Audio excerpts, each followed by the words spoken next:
Israel Hamas இடையேயான முதற்கட்ட போர் நிறுத்த ஒப்பந்தம் முடிவுக்கு வந்த நிலையில் காசா மீது இஸ்ரேல் ராணுவம் நடத்திய வான்வழி தாக்குதலில் 400க்கும் மேற்பட்டோர் கொல்லப்பட்டனர்.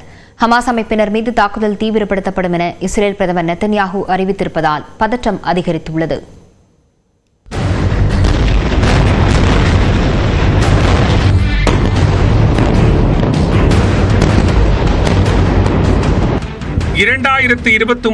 ஆண்டு அக்டோபர் 7ஆம் தேதியன்று இஸ்ரேலுக்குள் புகுந்து நூற்றுக்கணக்கானோரை பிணைய கைதிகளாக ஹமாஸ் அமைப்பினர் பிடித்துச் சென்றனர். இதனைத் தொடர்ந்து காசா மீது இஸ்ரேல் போர் தொடுத்தது.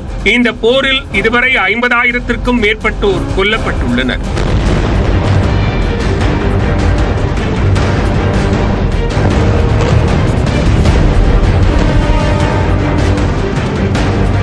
அமெரிக்கா, எகிப்து, கத்தார் உள்ளிட்ட நாடுகளின் முயற்சியை தொடர்ந்து இஸ்ரேல் காசா இடையே தற்காலிக போர் நிறுத்தம் ஏற்பட்டது.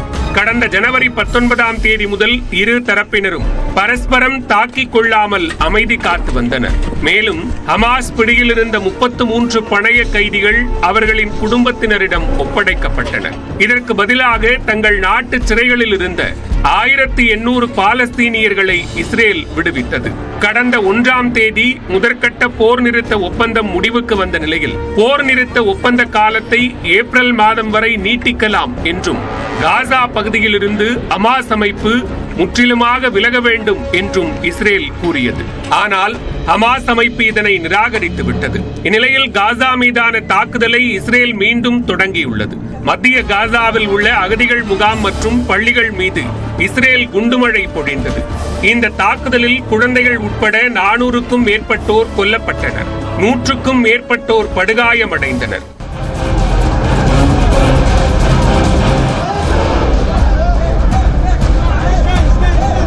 ஹமாஸின் காவல்துறை மற்றும் உள்நாட்டு பாதுகாப்பு சேவைகளுக்கான தலைவர் மஹ்மூத் அபு வத்ஃபாவும் தாக்குதலில் கொல்லப்பட்டதாக இஸ்ரேல் கூறியுள்ளது. இதனிடையே ஹமாஸ் அமைப்பினர் மீது தாக்குதல் தீவிரப்படுத்தப்படும் என இஸ்ரேல் பிரதமர் நெத்தன்யாஹூ அறிவித்துள்ளார். தாக்குதல் குறித்து கருத்து தெரிவித்துள்ள ஹமாஸ் அமைப்பு பணைய கைதிகளின் உயிரை தியாகம் செய்ய இஸ்ரேல் பிரதமர் நெத்தன்யாஹூ தயாராகிவிட்டதாக தெரிவித்துள்ளது.